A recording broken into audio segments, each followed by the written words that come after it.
Tell me you weren't looking at your screen with 2 minutes left saying, why isn't Montreal on the bench? Tell me you weren't yelling for a shot. With 8.6 seconds left, we got a tying goal, and then a little bit of Suzuki overtime magic with a sprinkling of Lane Hutson here and there. Time to drop the puck on another edition of Montreal Hockey Talk.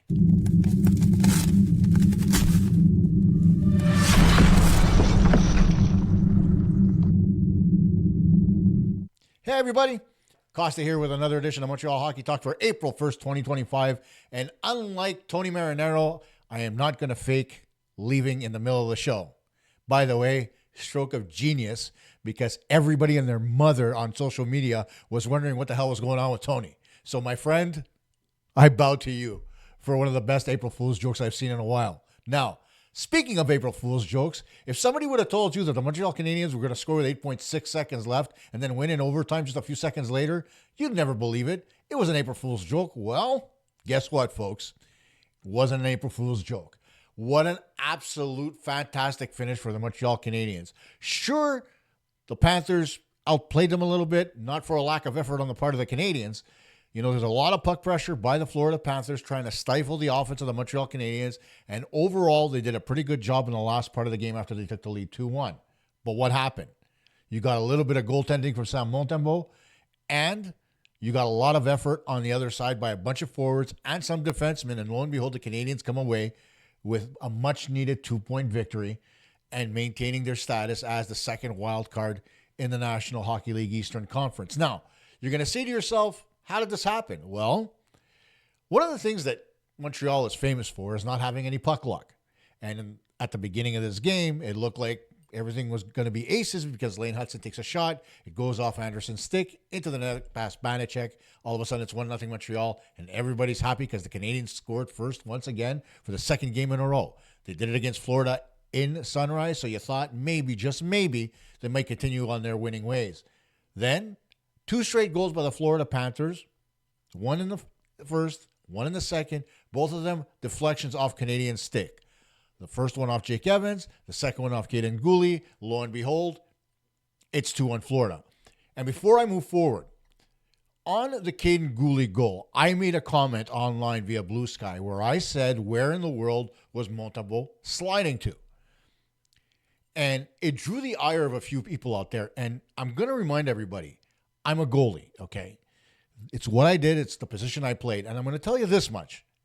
I never in my lifetime ever slid sideways like that when a shot came in on net, okay? I would anticipate it, sure. But how would I counter it? I wouldn't be sliding across my crease. I'd be scoping outwards towards the guy taking the shot and enlarging myself, all right? Because when you take a look at everything, if I show you this right here as an example, it's very small in comparison to me, right? If I move it towards you, it's a lot larger, isn't it? Well, the same holds true for a goaltender. If you're going to be a goalie in any league, I don't care if it's junior, I don't care if it's the AHL, or I don't care if it's the NHL, if you're going to limit yourself to being at the top of your crease and not going beyond that, you're going to get scored on. That's what happened to Montembeault. This is the stuff I'm saying in his technique that sucks. And I'm not blaming him. I've been constant in saying I'm blaming the goaltending coach in Montreal, Eric Raymond. Just take a look at Jake Allen. Jake Allen goes to New Jersey and all of a sudden he's a different goalie, right? But in Montreal, he couldn't stop a beach ball. Why did that happen? Maybe because Jake Allen was allowed to use his natural abilities and to be able to stop pucks again. Maybe it wasn't so stringent because to me, and I had somebody on Blue Sky make that comment as well, that, you know, it's a horrible take that I think that the goaltending coach in Montreal is stifling the goaltender's ability to stop the pucks naturally. And that means being able to do it on their own without having to worry about the butterfly or their stick on the ice or any shit like that. There's one rule we always had as a goalie that our coaches always told us. If all else fails, put your nuts in front of the puck. It worked for Dominik Hasek because Hasek had no style and he was considered one of the best goaltenders in the National Hockey League, but he would flop all over the ice. And lo and behold, everybody thought, what a great goaltender. Because that's what he did. He used his natural ability to put himself between the net and the puck to stop it. That's the fundamentals of the position. But if you're going to take all those fundamentals out and you're going to worry about statistics based on angles and positioning and shot selection and so on and so forth, you're going to lose. I don't care what goaltending coach you are. Learn that. So for anybody that wants to criticize it, when I say it, by all means, please do, but you're not going to change my mind because the proof is in the pudding. I've been watching this game for the majority of my life, and I can tell you point blank that this goaltending style that not only Montebo, but Primo and Dobish have been playing in Montreal, it is not conducive to their ability to stop the puck. Plain and simple. Leave me alone now. I'm going to stop criticizing the goaltending. It's not the goaltending that's the problem. It's the goaltending coach. Move on, people. Now, let's get into overtime. Canadians get possession of the puck off the draw. Caulfield hops the boards. Dvorak goes off the ice after winning the draw. And all of a sudden, a great wraparound by Nick Suzuki ends up in the back of the net, and the Montreal Canadiens win in overtime after tying the game with 8.6 seconds left. And how did that happen?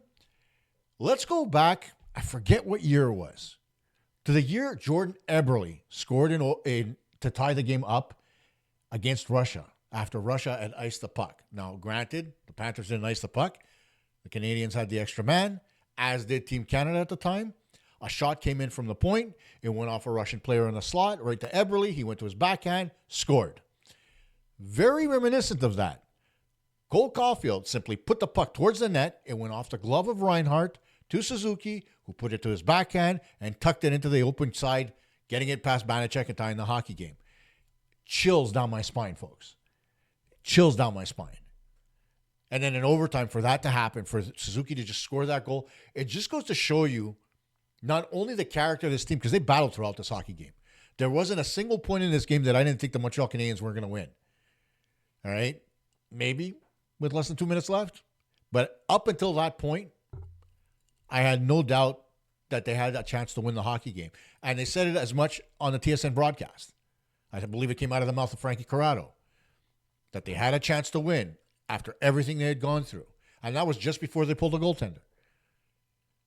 And lo and behold, they get some puck luck, which the Canadians don't get very often. It bounces to Suzuki, pops it in the net. The place goes absolutely bonkers. And then, to make things worse, he tucks it in from behind the net on Banachek to win the hockey game 3-2. And the rafters just started shaking at the Bell Center. I'm sure if I was there, I would have enjoyed every minute of it, as every single one of those fans did. Man, oh man, even during the post-game interview with Nick Suzuki, who was the first star, obviously, after scoring those two late goals, I mean, the place was still sizzling. And I don't know about you, but I haven't seen that in a very long time, and I'm in love with it. So here's what I'm going to say at the end of all this. The Montreal Canadiens not only sweep the season series against the Florida Panthers, the defending Stanley Cup champions, but they also have a new rookie assist leader, and that's Lane Hutson, who took over second place all time and first in franchise history over the great Chris Chelios. So anybody who's going to argue that Lane Hutson shouldn't be Rookie of the Year needs to have his head examined. I understand what Matt Michkov has done. I understand what Macklin Celebrini has done. But at the end of the day, if you take those two guys, you take a look at their teams, and you take a look at the value that Lane Hutson has brought to the table for the Montreal Canadiens, there's absolutely no doubt. Other than Nick Suzuki, Lane Hutson, in my opinion, is the MVP of this hockey team, especially on defense. There's no doubt in my mind, and I'm sure you'll agree. He's the Rookie of the Month in the NHL. I mean, is there more that this guy can do? I'm sure there is. I'm sure he's only going to get better as he gets used to the NHL level. It's only his rookie season, guys. And he's done more in his rookie season, assists-wise, than even Cale Makar did. Cale Makar had only 38. This kid's got 60. Or is it 55? 60 is the record. He's got 56 now anyway on the overtime goal. So just think about it for a minute. And then say to yourself, what more do we want? There's not much more you can ask for. This team is competitive. This team is entertaining. This team is fun to watch. The coaching staff smiles behind the bench. It doesn't look like a bunch of guys who are going to commit suicide after every game. A lot has changed in the last 3.5 years. And it's all for the better. I know that there's a lot of people out there saying the Canadiens might have enjoyed another top 5 pick. But you know what? When you get to a certain point in a rebuild, you have to stop worrying about the top 5 picks and worry more about those mid-level picks, getting your scouting staff to do the work, to be able to find those diamonds in the rough that it seems like Detroit used to find every year, and then move forward and say to yourself, okay, I've built myself an organization that will continue to feed my team talent after talent after talent. And that's effectively what Kent Hughes and Jeff Gorton have done. Are we at the promised land yet? No, there's still a few years left in the rebuild. But as they wanted, they're playing meaningful games in March and April, and they've delivered. So is this a successful season for the Canadiens? Absolutely.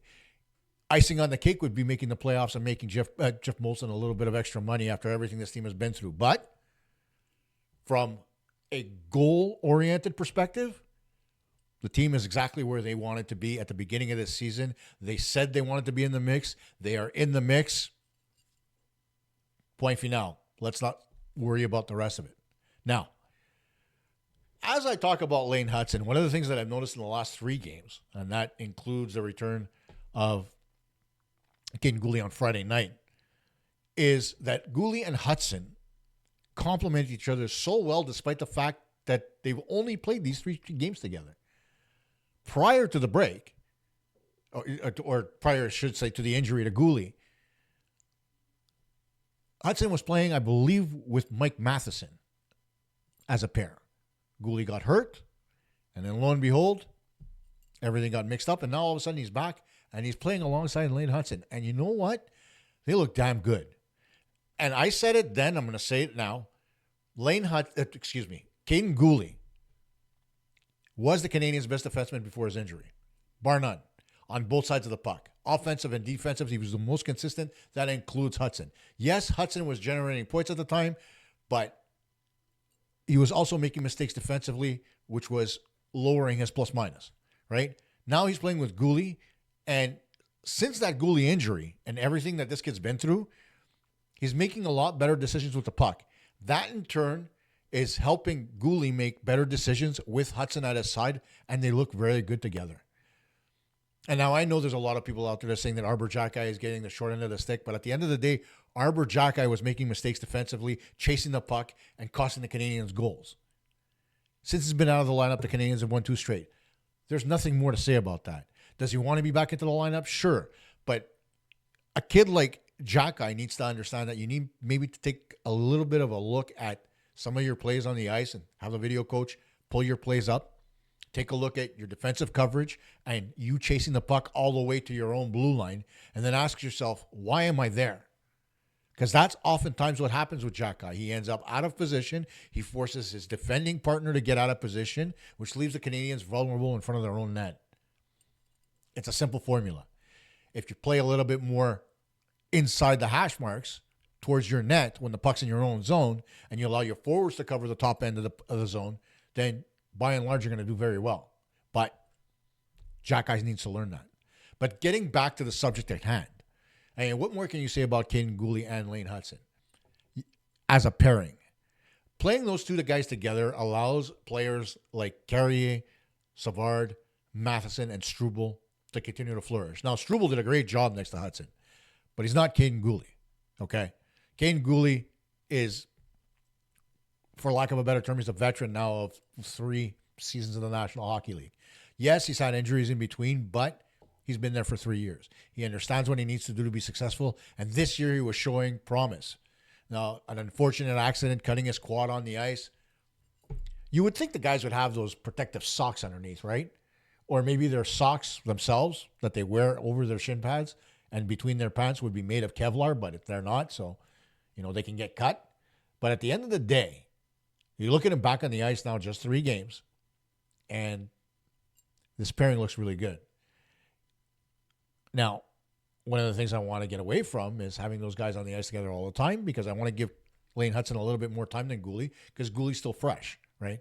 So have Hutson play a little bit with Struble, mix it in a little bit, because at the end of the day, they played together and they look very good together as well, that being Struble and Hutson.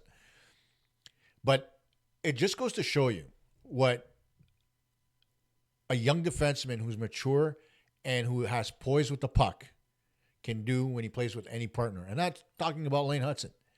You take a look at what he can do and the patience he has with the puck. And when he gives it up, he goes and he chases it down. It's not as if like he puts his tail between his legs and he says, oh, damn, I gave away the puck. No.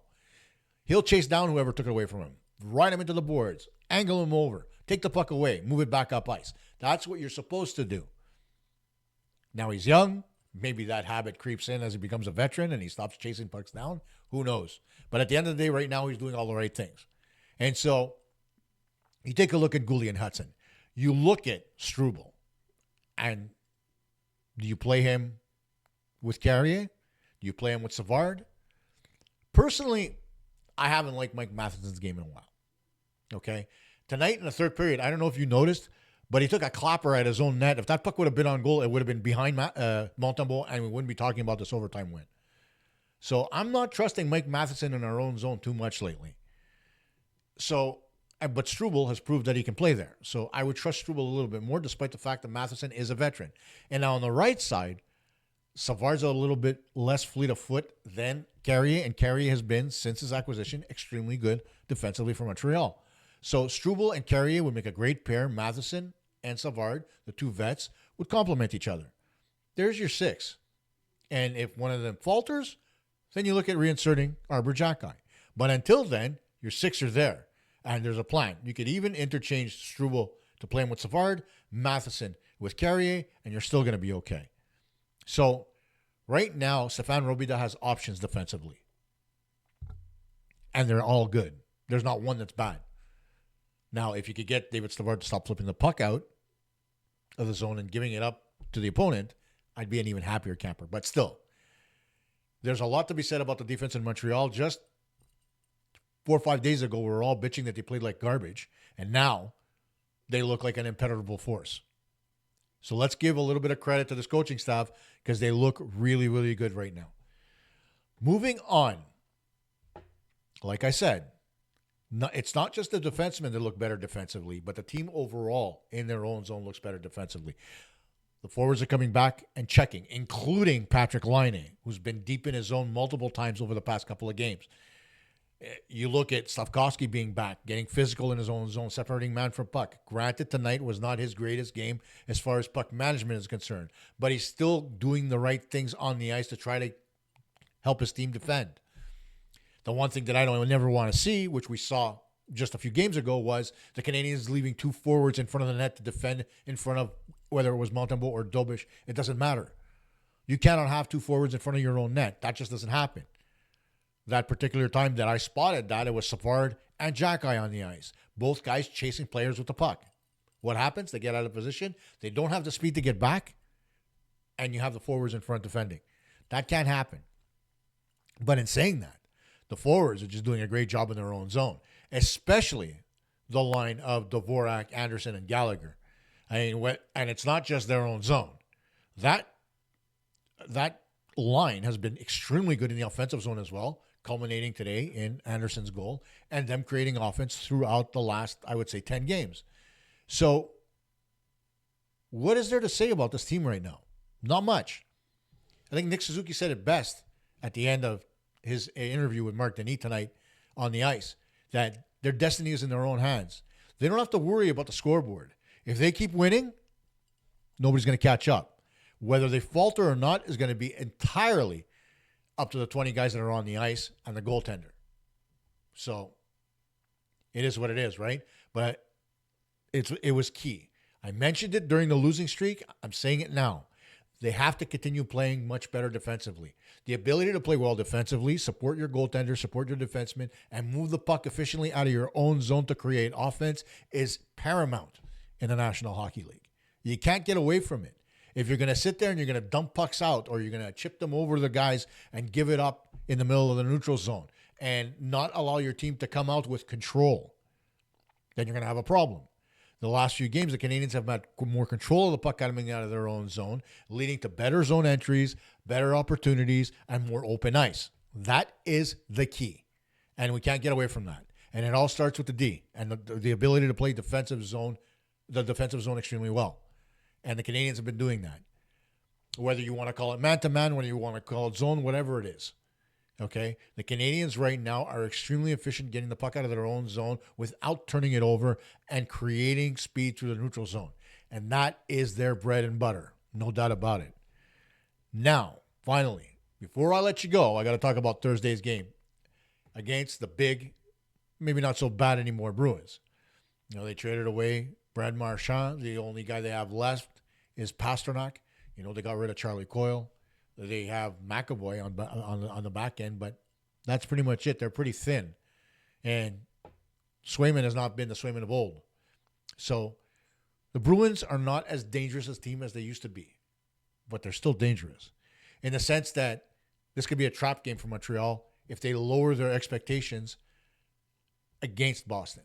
And the reason I say that is because the Boston-Montreal rivalry dates back to when I was a kid. All right? When I first started following the game of hockey, initially it was all about the Broad Street Bullies, the Philadelphia Flyers, them beating up everybody on the ice, not being able to, teams not being able to beat them because they were physically manhandled by a bunch of goons, for lack of a better term. And then in 1976, the Canadiens beat the absolute crap out of them in the playoffs, got by them, and won their first of 4 Stanley Cups in the 70s. That's the time I fell in love with the game, because that's when I realized that skill was actually more important than physicality. And as you've seen, as the game has progressed through the 80s, 90s, and now 40 years later, or 50 years later almost, I should say, it's all based on speed and skill. And so even back then, when everybody was talking about the Russians, when everybody was talking about the ability of teams to be able to play offensively and to play with skill, the Canadiens proved that skill can outmatch physicality any day of the week.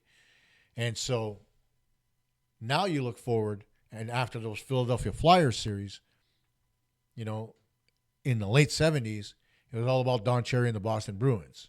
In 1979, the semifinals, Don Cherry, the famous for the too many men on the ice penalty, and then Yvon Lambert scoring in overtime to send the Canadiens to the Cup final against the New York Rangers.